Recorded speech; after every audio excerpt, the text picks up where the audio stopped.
명령하시는 법이 없다라는 것을 깨달으시기를 진심으로 소원합니다. 하나님은 우리에게 뭔가 시키실 일이 있으면 반드시 은혜를 주세요. 먼저 은혜를 주시고, 그렇게 해서 우리로 말미암아 능히 할 수 있게 하시는 그 모든 능력과 은혜를 우리에게 주셨음을 여러분 깨달으시기를 진심으로 소원합니다. 그런데 오늘 본문에 보시면 한 가지 명령을 하시는데, 하나님 자녀라면 죄를 짓지 말라, 의를 행하라 라는 명령을 하시죠. 죄를 짓지 말라. 이 말씀을 뒤집으면 하나님의 자녀가 아니라는 거예요. 하나님 자녀가 아니라 죄를 지으면. 그런데 여러분 실제로 어떻습니까? 아무리 그리스도인들이라 할지라도 죄를 안 짓는 사람이 없죠. 그 얘기는 모든 사람이 다 하나님의 자녀가 될 수가 없다라는 것을 의미합니다. 그렇게 우리가 놓치면 안 되는 것이 뭡니까? 우리에게 죄 짓지 말라는 명령을 하심으로 말미암아 더불어 무엇을 주셨다? 죄를 짓지 않을 수 있는 능력을 주셨다. 은혜를 주셨다라는 것.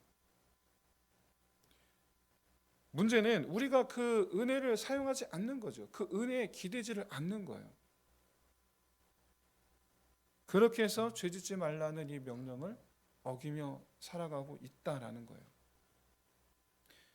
여러분, 그러기에 이 죄를 이기도록 하게 하신 은혜가 무엇인지를 여러분 잘 이 시간을 통해서 알게 되시길 바라고, 나아가 이제는 우리가 잘 이 은혜를 잘 받아 누리며 잘 사용해서 죄에 대하여 늘 항상 승리하는 저 여러분 되시기를 주의 이름으로 축원드립니다. 이 죄의 문제는 우리의 구원과 뗄래야 뗄 수 없는 그런 관계에 있습니다. 죄로부터 구원하시는 거니까, 죄로부터. 근데 이 죄와 구원에 관한 유명한 이단이 있죠. 그게 구원파거든요. 구원파. 이 구원파는 구원을 우리가 받은 영역과 그리고 또 죄를 짓는 영역이 서로 다르다라고 주장을 합니다. 쉽게 말해서 영과 육을 분리해서 십자가 구원의 은혜는 무엇에만 영향을 미쳤는가? 영에만 영향을 미쳤다라는 거예요. 영에만. 왜? 우리 육신은 썩어 문드러질 테니까, 결과적으로. 그래서 육신이 범한 죄는 우리 영혼의 구원과는 관계가 없다. 쉽게 말해 죄 지어도 상관이 없다는 얘기예요. 구원파는. 그리고 나아가서 이제 회개하면 된다라는 거죠. 회개하면 된대요. 근데 그 말이 참 맞는 것 같이 들리죠. 그래서 우리 정통 기독교 성도들 가운데도 이런 구원파의 주장과 비슷한 생각을 하시는 분들이 꽤 많아요. 그럼 뭐냐?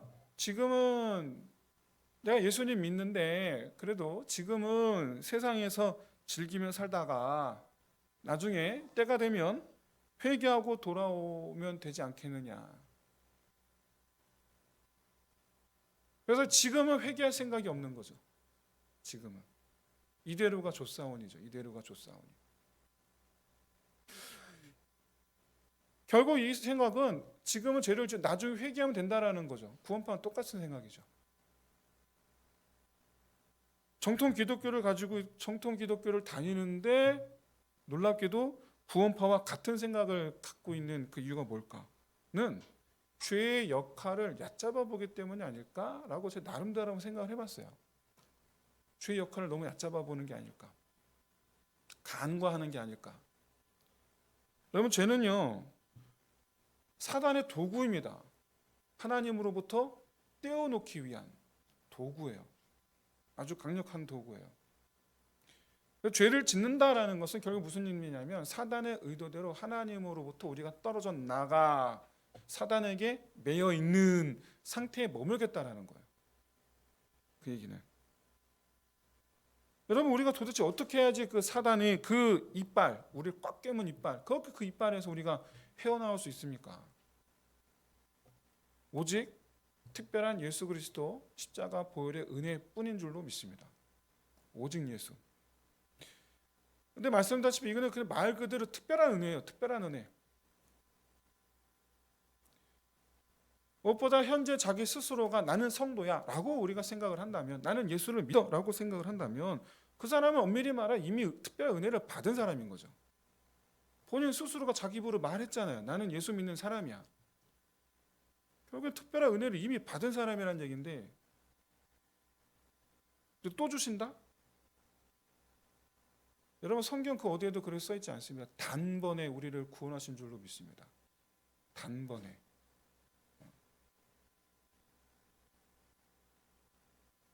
특별한 은혜를 또 주시는 게 아니에요. 여러분, 이걸 깨달으시길 진심으로 소원합니다. 근데 만약에 그게 아니라고 한다면, 그러니까 다시 또 하나님께서 나한테 그런 은혜를 주실 거야 언젠가는 이라고 생각하는 게 아니라고 한다면, 시간이 흘러 나 이제 회개하리라, 자기가 회개하겠다라는 거죠.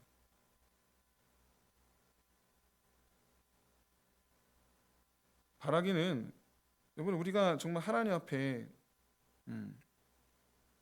이 회개하리라 믿는, 바로 그때 주님께서 내가 회개하겠다 마음만 먹으면 주님 나를 용서하실 것인가 라고 여러분 생각한다면, 여러분 그건 정말 큰 오해입니다. 무엇보다 여러분, 나 스스로가 그렇게 주님께 가까이 나아가려는 마음을 아예 없애고 못 가게 막는 그 죄의 결박을 나 스스로가 끊고 주님께 돌아갈 수 있다라고 믿는 건 아닌가? 그것도 오해죠. 그것도 아니에요. 여러분, 구원은 여러분 오해하지 마십시오. 구원은 절대로 오해하시면 안 됩니다. 구원은 오직 예수 은혜뿐인 줄로 믿습니다. 오직 예수. 많은 분들이 은혜라는 개념을 오해하고 계세요. 은혜라는 개념은, 지금 우리는 하나님께서 내게 은혜를 주사 열어주시고 채워주시고 넘치게 하신다, 넘치게 하시는 것이라고 우리가 이해하기 쉬운데, 근데 여러분, 은혜는 하나님께 나오게 하신 것이 은혜입니다. 왜냐하면 우리 스스로 힘으로는 절대로 하나님 보좌 앞에 나아갈 수가 없기 때문이에요. 그런 우리를 나오게 하신 거예요. 그걸 가리켜 은혜라고 말하는 거예요. 그걸 가리켜서. 하나님께서 채워주셨으니 이 또한 은혜로다 했는데, 여러분 그 채우심이 화가 되는 수가 얼마나 많습니까?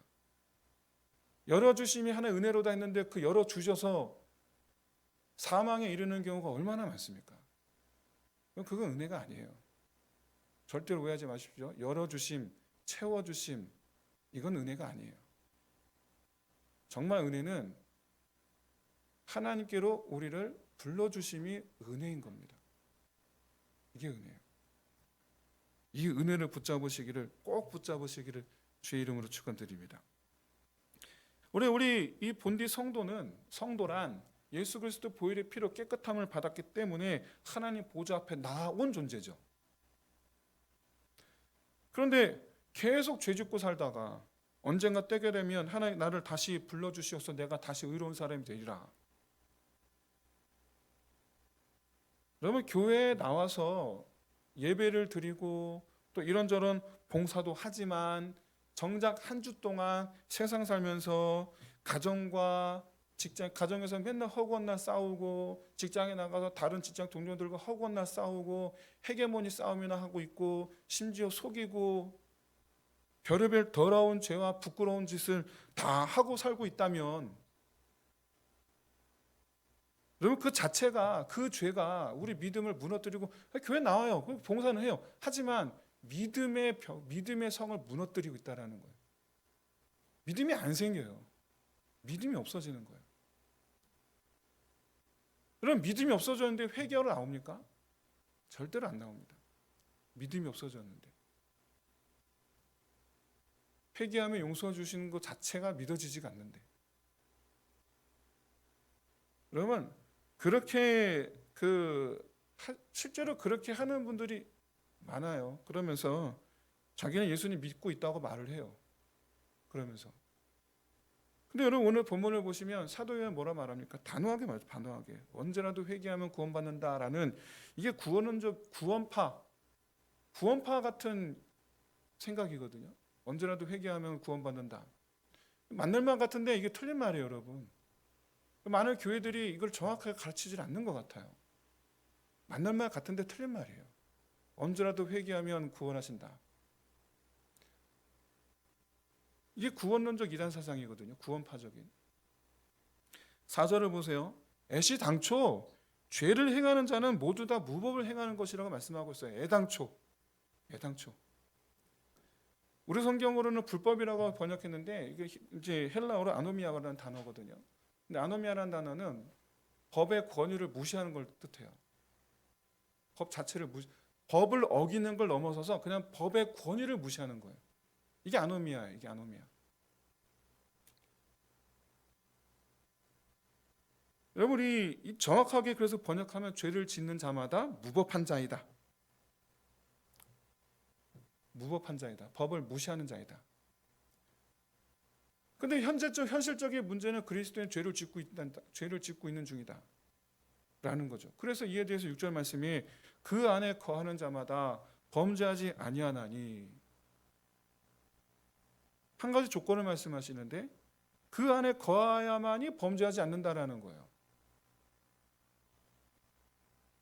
그래 그리스도인이죠. 그의 안에 거하는 사람이 그리스도인인 거죠. 그의 안에 거한다는 말은 그와 교제한다는 뜻입니다. 그래서 하나님과 그리스도와 교제하는 사람은 죄를 지을 수가 없다라는 뜻이죠. 여러분 실제로 그리스도인은 뭐 하는 사람인가? 라고 우리가 묻는다면 답은 너무나 당연하게도 그리스도와 동행하는 사람이죠. 도대체 그리스도인은 뭐 하는 사람이지? 예수님과 동행하는 사람이야. 이게 답이죠. 교회 다니는 사람이야가 아니에요. 교회 다니는 사람. 그리스도인은 뭐 하는 사람이지? 교회 다니는 사람? 이건 틀린 답이에요. 한참 틀린 답이에요. 한참 틀린 답.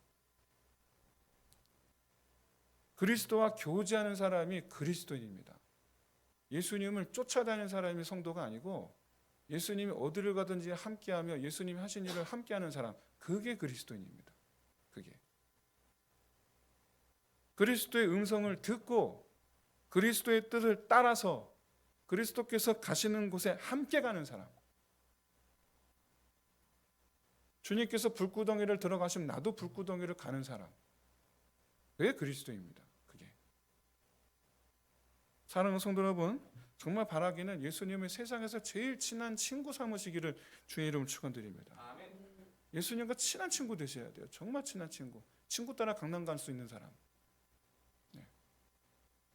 그래서 왜 신앙생활은 그래서 여러분 혼자 하는 게 아니고 예수님과 함께하는 게 신앙생활이에요. 애당초 우리가 믿음 생활을 시작한 이유가 뭡니까? 예수님 사랑 때문이었고 예수님께서 나보고 함께 가자고 말씀하셨기 때문에 우리가 신앙생활을 시작한 거거든요. 그러니까 신앙생활의 시작은 예수님께서 우리에게 나와 함께 가자, 그래서 함께 걸어가는 여정 그 자체가 신앙생활인 거예요. 여러분 결국에는 신앙생활이라는 것은 주님께서 우리가 뭐 어디로 가자고 하셨어요? 하나님 나라 같이 가자 하잖아요. 하나님 나라. 그러니까 이 하나님 나라를 향해 나아가는 여정이 그게 신앙생활인 거고, 그래서 신앙생활의 구체적인 모양이 뭐냐? 하나님을 사랑하고 이웃을 사랑하고. 이게 신앙생활의 구체적인 모양이에요. 이게.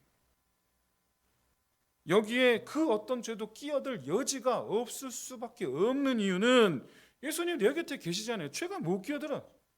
끼어들 여지가 없어요.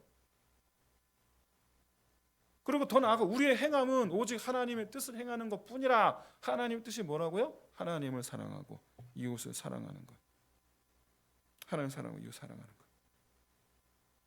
사랑하는 성도 여러분, 정말 우리가 주님과 이 동행하는 자, 함께 가는 자, 그래서 그 어떤 죄도 끼어들 여지가 없게 만드는 자 되시기를 진심으로 소원합니다.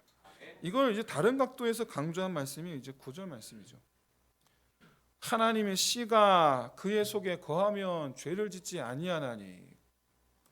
하나님의 씨를 누구에게 주시느냐? 하나님께로부터 난 자에게 주신다라는 거예요. 하나님께로부터 난 자의 의미는 난 자. 이게 여러분 성도의 본질이거든요. 하나님의 자녀라는 뜻 아닙니까? 하나님께서 태어났으면 하나님의 자녀라는 뜻이네요. 그렇죠? 이게 성도의 본질이에요. 본질. 그런데 모든 성도는 하나님께서 낳으신 자, 그러니까 하나님께서 생명을 부여하신 자. 이에 대해서 일찍이 예수님께서 니고데모와의 대화에서 말씀하셨지 않습니까? 니고데모 말씀하시죠. 네가 거듭나지 아니하면 하나님 나라를 볼 수 없느니라. 다시 태어나지 않으면 하나님 나라를 못 들어간다는 얘기죠. 이 거듭남을 니고데모가 이렇게 되묻습니다. 뭐라고 되묻습니까? 다시 태어난다니 그게 도대체 무슨 말입니까? 거듭남을 니고데모는 다시 태어나는 것이라고 이해를 했어요.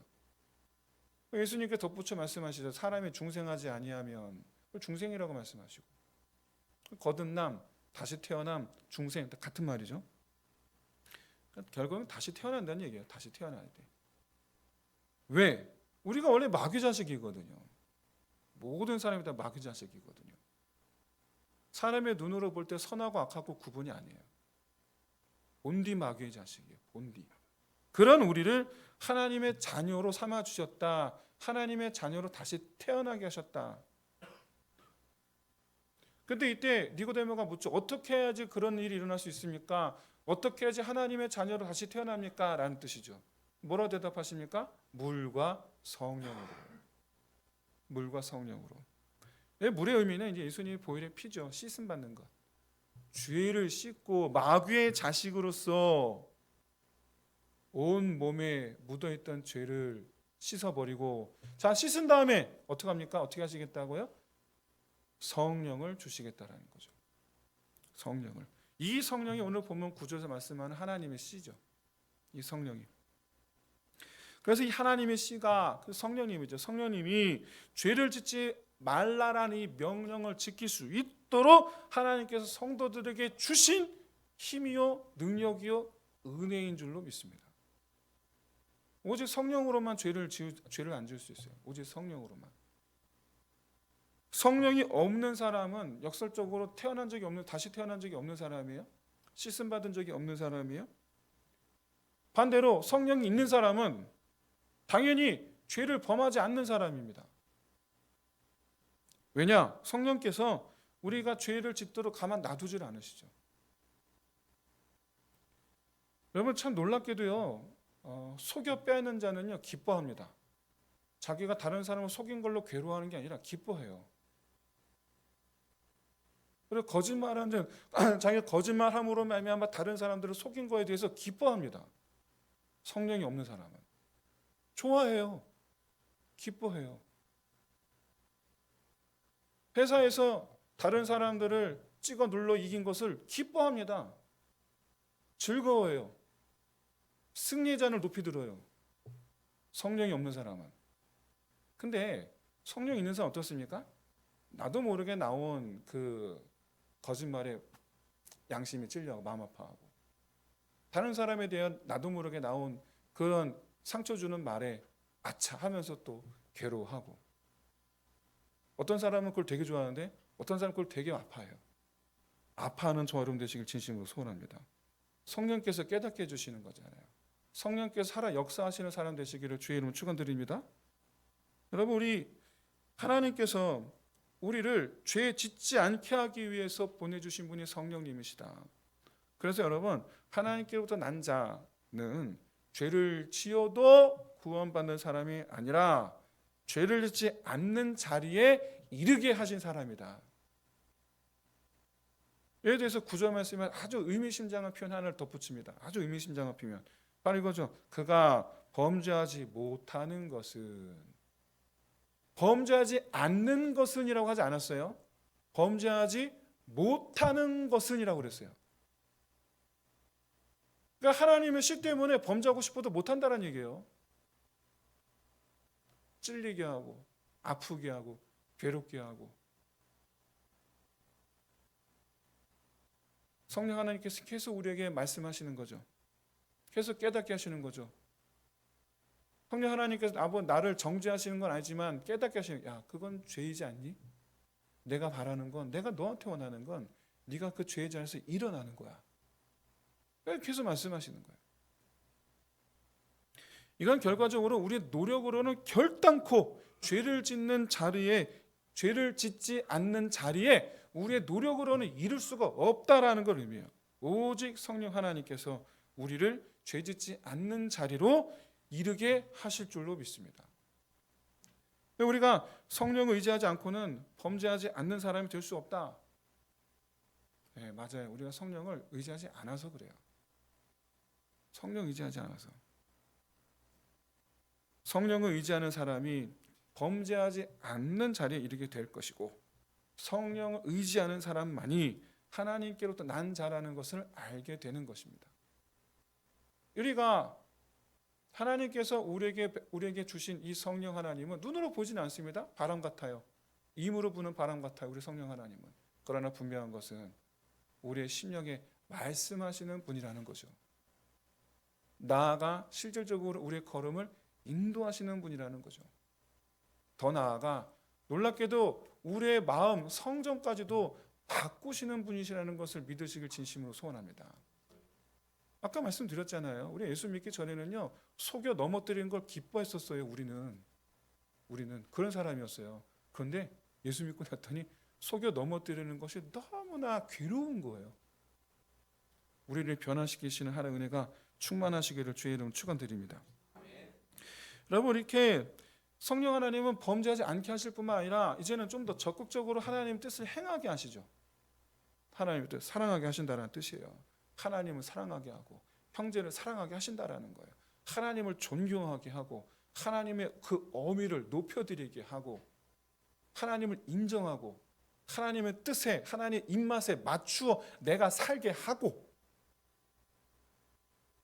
하나님의 눈높이에 이르기를 기뻐하는 사람. 참 희한한 것이 사람은요, 자랄수록 부모님의 눈높이에 맞는 거를 부모님의 눈높이에 맞는 삶을 사는 것을 기뻐하지 않아요. 그런데 반대로 어리면 어릴수록 부모님의 눈높이에 맞는 것을 기뻐해요.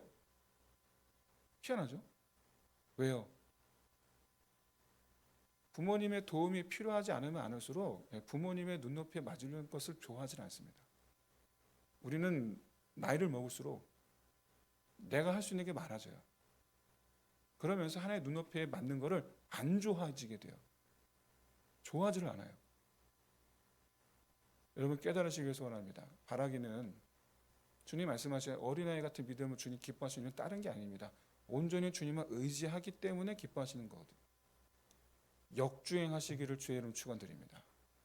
여러분, 역주행하셔야 돼요. 나는 못합니다. 두 손 들고 나오는 사람. 나는 못합니다. 아니, 왜 못해요? 할 수 있어요. 우리 경험이 많아요. 우리가 인생살이 경험이 많아요. 연륜이라는 게 생기고요, 경륜이라는 게 생겨요. 그 분야에 있어서만 내가 최고의 프로예요. 그런데 말하는 거예요. 주여, 아무것도 못합니다. 근데 할 수 있는 게 아무것도 없습니다. 그럴 때 내 경륜을, 내가 가진 경륜을 뛰어넘어 역사하는 경륜이 임하게 되는 줄로 믿습니다. 내가 할 수 있는 능력을 뛰어넘는 하나님의 놀라우신 열매가 맺어지게 될 줄로 믿습니다. 여러분, 역주행하셔야 돼요. 할 줄 안다고 잘난 척하지 마시고, 그조차도 주의 뜻입니다. 이조차도 주의 은혜입니다. 여러분, 우리가 무법하던 우리가 의로운 자가 되는 길, 성령께 순종하는 것밖에 없다. 순종하는 것밖에 없다. 성령님께 순종하지 않으면서 나 언젠가는 회개하리라, 이런 소리 그만하고, 이건 정말 여러분 구원파적인 소리거든요. 구원파적인 이단 같은 소리, 이단 같은 소리 그만하고 오직 성령님께 순종하기를 힘쓰는 자 되어서 하나님 나라를 보는 자 되시기를 주의 이름으로 축원드립니다. 세상 사람들이 말해요. 예수 믿어도 소용없다더라. 예수 믿는 사람이나 안 믿는 사람이나 다 똑같더라. 내가 보니까, 경험 보니까. 오히려 예수 믿는 사람이 더하더라. 이 말을 우리가 심심치 않게 들어요. 실제로 심심치 않게. 이유가 뭡니까? 예수 믿어 변화된 모양이 하나도 없는 거예요. 그런데 하나님은 우리를 변화시키기를 너무나 원하시거든요. 우리를. 하나님 원하시는데 우리가 그걸 싫어하는 거예요. 나 싫다는 거예요. 나 하나님 사랑하는 거 별로 하고 싶지 않고, 나 이웃을 사랑하는 거 별로 하고 싶지 않아요. 이게 우리가 지금까지 그러고 산다라는 거예요. 나는 세상에 나를 사랑하면서 살고 싶어요. 우리는 그러고 살고 있다라는 거예요. 근데 여러분, 하나님은요, 자기를 소중히 여기는 사람을 변화시키사 자기보다 하나님을 더 사랑하고 자기보다 형제를 더 사랑하는 사람으로 변화시키시는 줄로 믿습니다. 왜냐하면 천국에서 사는 사람은 다 그렇거든요. 천국에서 사는 사람은 그래야지 천국에서 살 수가 있거든요. 그렇게 살아야지. 안 그러면 천국에서 살 수가 없어요. 하나님을 사랑하지 않으면 천국에서 살아갈 수가 없어요. 이웃을 형제를 사랑하지 않으면 천국에서 살 수가 없어요. 하나님을 사랑하고 형제를 사랑해야지 천국에서 살 수가 있어요. 그런데 많은 사람들이 예수 믿는다고 하면서 천국에서 살 수 없는 사람처럼 살아요. 여러분, 이 세상에서 천국에서 사는 사람처럼 살아가는 저와 여러분 되시기를 주의 이름으로 축원드립니다. 이를 위해서 우리는 정말 여러분 피를 토하는 심정으로 회개해야 돼요. 내게 말씀하시는 성령님께 두 손 들고 항복하고 순종하겠습니다. 결단하셔야 돼요. 여전히 나를 더 소중히 여기려는 이 마음의 유혹이 임할 때마다 주여 내게 말씀하옵소서. 그러면 내가 나를 쳐서 기꺼이 순종하겠나이다. 비록 제가 이거 여러분 하시는 기도문은 아니지만 이와 같은 내용을 가지고 여러분 아침 저녁으로 조석으로 여러분 간구하시길 바랍니다. 조석으로 내가 나를 쳐서 주님 말씀하심을 따라 순종하여 나보다 더 하나님을 귀히 여기고 하나님도 사랑하고 나보다 더 형제를 사랑하는 사람 되게 하옵소서. 예수 믿으면 변화할 줄로 믿습니다. 근데 그 변화가 바로 이 변화예요. 나보다 하나님을 더 사랑하고 나보다 이웃을 형제를 더 사랑하게 하는 것. 이게 하나님께 우리를 변화시키시는 목적이에요. 인품이 뛰어나게 변화시켜 주시는 게 아니고 그게 아니고. 근데 물론 여러분 생각해 보세요. 하나님을 존중하고 하나님을 존경하며 이웃을 사랑하는 사람은요 인품이 뛰어나 보이죠. 인성이 뛰어나 보여요. 그렇지 않은데 폴 워셔라는 미국의 목사님께서 어느 집회 설교를 하시는데 한쪽 설교하는데 갑자기 9살짜리가 뻘떡 일어나더니 강단 앞으로 오더니 막 우는 거예요. 울면서 목사님한테 묻는 거예요. 목사님, 저같이 사악한 자도 용서받을 수 있나요? 9살짜리가 뭘 어떻게 했길래 사악한 건가 도대체? 9살짜리가 내 이 사악한 죄를 용서해 줄 수 있을까요? 용서받을 수 있나요? 그래서 목사님이 궁금해서 도대체 9살짜리가 뭘 얼마나 대단한 죄를 졌길래 사악하다라는 표현까지 써가면서 자기 죄 용서받을 수 있는 물어보는 걸까? 그래서 도대체 네가 무슨 죄를 졌니? 그랬더니 뭐라 하는지 아세요? 엄마 말을 안 들었어요. 엄마 말을 안 들었어요. 야, 그 순간 거기 있던 사람들이 다 얼마나 귀엽습니까? 피식 웃는 거죠, 다. 여러분, 엄마 말 안 듣는 게 사악한 죄라니요. 애들은 원래 엄마 말 다 안 듣잖아요. 그런데 여러분 놀랍게도요, 지옥은요 엄청난 죄를 지어야지 가는 곳이 아닙니다. 어마어마한 죄를 지어야만 가는 곳이 지옥이 아니에요. 그냥 그 죄 자체로 지옥을 가지를 못하는 거예요. 그냥 그 죄 자체로. 사실은 모든 죄가 사악한 거예요. 사실은. 그런데 그 예배에 자리에 있었던 사람들 가운데 죄 자체의 심각함을 깨달은 건 9살짜리밖에 없었던 거예요. 9살짜리밖에. 도대체 내가 무슨 죄를 저질렀는데, 내가 뭐 얼마나 큰 죄를 저질렀는데, 그건 아직 모르는 소리예요. 그거는. 우리는 심각한 죄는 아닌데 적당히 죄 짓고 살고 있고 적당히 미워하고 있고 적당히 싸우면서 살아요. 그러면서 예수 믿으면 구원받는다는 성경 말씀 때문에 자기는 구원받는다고 믿고 있어요. 만약에 여러분 정말 여러분 스스로 그렇게 여러분 생각하고 계시다고 한다면 여러분 스스로 여러분 자신의 영적 상태를 다시 한번 점검해 보시길 바랍니다. 내 안에 나는 지금 내 안에 성령님을 깨닫고 있는가? 나는 지금 내 안에 성령님의 음성을 듣고 있는가? 들리는 귀를 갖고 있는가? 그래서 내 안에는 죄 하나 없이 깨끗한가? 그리고 영국 런던에서 이 식당을 경영하는 에밀 매틀러라는 사람이 평소 돈 없는 사람들에게 식당을 경영하니까 공짜로 음식을 나눠주고 또 이제 자선단체, 구제단체에서 와서 좀 기부를 부탁을 하면 적은 돈이 아닌 꽤 많은 돈을 이렇게 기부하는 것으로 되게 유명한 분이라고 합니다. 에밀 매틀러. 나중에 찾아가 보려고 그래요. 어느 날 선교단체에서 이분을 찾아와서 역시 마찬가지로 이 기부를 부탁을 했는데 이분은 역시 거절하지 않고 네, 그러고 이제 금고를 열어서 내주는 거예요. 그런데 뒤에서 그 자선단체 직원이 이렇게 뒤에 그 사람 어깨 너머 뒤에 이렇게 보고 있었는데 금고를 여는 순간 금고 안에 엉뚱하게도 긴 못이 있는 걸 봤어요. 긴 못이. 그래서 직원이 물어봤습니다. 도대체 저 긴 못이 뭐예요? 그랬더니 거기 꺼내보면 한 15cm 되는 큰 못인데 긴 못인데 그걸 꺼내서 이렇게 말하는 거예요. 예수님께서 나를 위해 이 못을 찔러 나를 위해 피 흘려 주시기까지 자기 생명을 내어 주셨다라는 것을 잊지 않고 살려고 금고 안에 두었습니다. 그래서 누군가 도움이 필요할 때 이 못을 보면 인색한 마음이 사라집니다. 인색한 마음이 사라집니다. 주님은 이 못으로 자기 생명까지 내주셨는데 나는 이깟 돈도 못 드릴 소냐.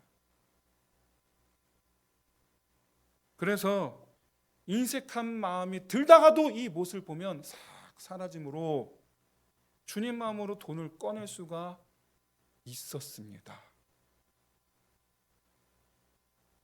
여러분, 우리가 사랑하는 사람이 될 수 있는 것은 우리가 사람들에게 하나님께 인색하지 않은 사람이 될 수 있는 것은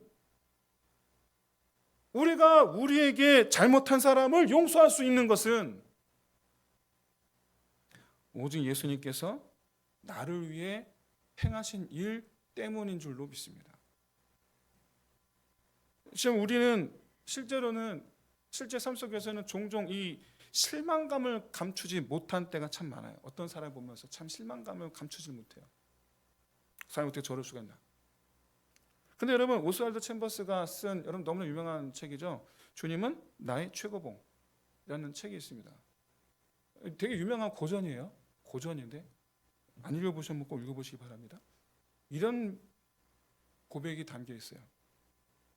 예수님을 나의 구주로 영접한 이후 나는 그 누구에게도 실망한 적이 없습니다. 주님께서 달리신 십자가에서 나는 내가 얼마나 큰 죄인인지를 알았습니다.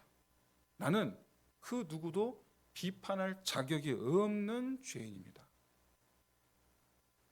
그래서 다른 사람을 보고 실망할 이유가 없는 거예요. 왜? 난 더하니까. 난 더 큰 죄인이니까. 여러분, 성령 하나님은 우리의 모습을 비춰 보여주시는 분입니다. 지금 나를 알려주세요. 여러분, 자꾸 이렇게 보면은 그 남편의 허물과 그 부인의 그 말의 그 가시로 인해서 괴로워하지 마시고 도대체 나는 지금 어떻지? 자기 입에 가시를 깨닫게 바라고 자기 표정과 얼굴 속에 담겨있는 그 완악함을 여러분 스스로 깨달으시길 진심으로 소원합니다. 주님은 자기 얼굴을 알기를 원하세요. 자기 얼굴을. 우리 얼굴을 보여주길 원하세요. 야, 너 자꾸 남 얼굴 보지 말고 네 얼굴 좀 봐. 이게 성령님께서 하신 말씀이거든요. 이게. 그래서 여러분 그렇게 해서 자기를 아는 사람은 그래서 여러분 십자가를 멀리 떠날 수가 없어요. 이런 나를 십자가를 떠날 수가 없는 사람이 되시기를 진심으로 소원합니다. 그러다 보니까 죄를 범할 수가 없는 사람이 돼요. 죄를 범할 수가 없는 거예요. 정말로 예수 믿는 사람은 죄를 범할 수가 없는 줄로 믿습니다. 예수 믿는 사람은 그렇게 점점 사랑밖에는 할 줄 모르는 사람이 되는 줄로 믿습니다. 어떤 목사님이 쌍둥이를 낳았는데 쌍둥이 너무 힘들다는 거예요. 저도 마찬가지로 저는 애가 하나님에도 불구하고 힘들었어요. 왜냐하면 새벽에 나가야 되거든요. 목사는 새벽에 나가야 돼요. 우리 교회는 6시지만 그 전에 교회는 새벽 5시였어요. 새벽 예배가. 그러니까 무슨 얘기냐면 4시에서 4시 10분에 일어나야 돼. 그래서 씻고 준비하고 나가야 돼. 근데 애가 밤에 우는 거야. 너무 힘든 거예요. 저는 목사님들이 자녀가 많은 목사님들 보면 저는 와 대단하다 싶은 게 많아서 대단한 게 아니라 저러고 어떻게 사역을 하지? 설교는 도대체 언제 쓰지?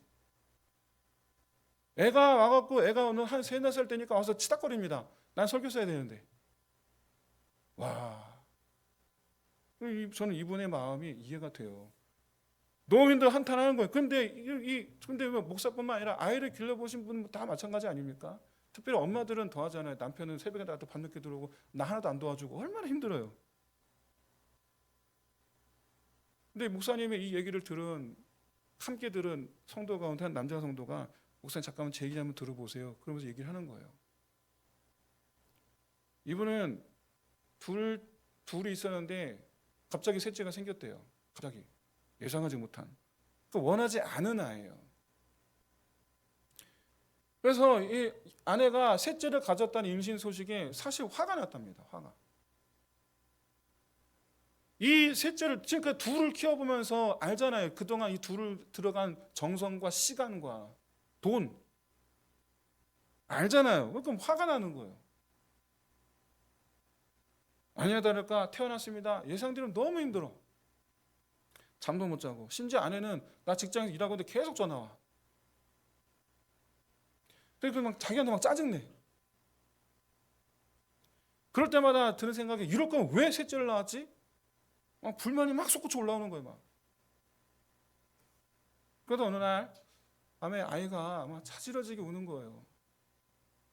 달랩니다. 계속. 아내가 가봐줘. 가서 막 달래는 거예요. 달래도 아무리 달래도 뭐 1시간 지나도 2시간 지나도 애가 울으면 안 그치는 거예요. 막. 숨 넘어가는 거예요. 근데 그 순간 정말 갑자기 알 수 없는 말로 표현할 수 없는 어떤 기시감이 확 들어오는데 소름이 쫙 끼치더래요. 즉시로 그냥 애를 안고 응급실로 뛴 거예요. 그냥. 그러고 나서 응급실 들어가 보지도 못하고 문 앞에서 아이가 그만 죽었어요.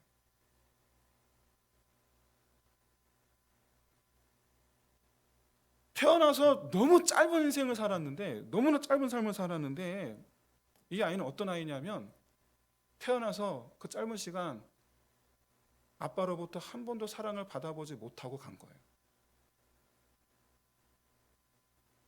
자기는 아들을 한 번도 사랑하지 않고 떠나보낸 비정한 아빠예요. 그걸 생각하니까 한 번도 아빠의 사랑을 받아보지 못하고 떠나간 아이. 나는 그 비정한 아빠. 이 정말 숨 쉴 수 없을 만큼 막 가슴이 막 확 맥혀오고 막 찢어지고 응급실 앞에서 바닥을 떼굴떼굴 구르며 통곡을 하고 울었다. 그러면서 이 성도가 목사님에게 마지막으로 이렇게 부탁을 하더랍니다. 목사님, 힘들다고만 하지 마시고 후회 없이 할 수 있는 만큼 사랑해 주세요. 할 수 있는 만큼 사랑해 주세요. 후회하지 마시고. 여러분, 우리 부부가 살아봐야 여러분 4, 50년인데 우리나라는 평균 35년이랍니다. 부부가 같이 사는 세월이. 35년. 저희 부부는 얼마 안 남은 것 같은데.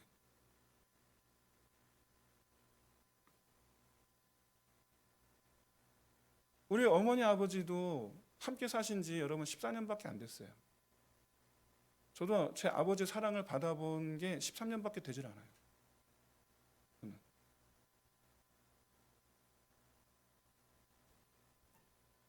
그래서 그랬나? 저희 아버지가 마지막 쓰러져서 구급차 실려갈 때 얼굴을 저를 향해서 실려가셨거든요.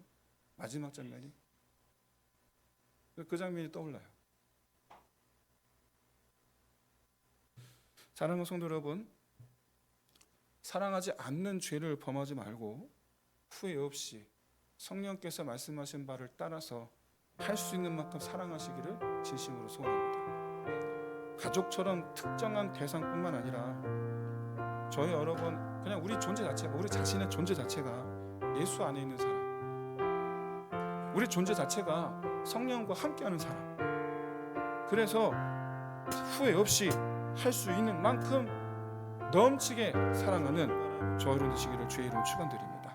여러분 말씀 붙잡고 우리 함께 찬양하면서 함께 기도합시다.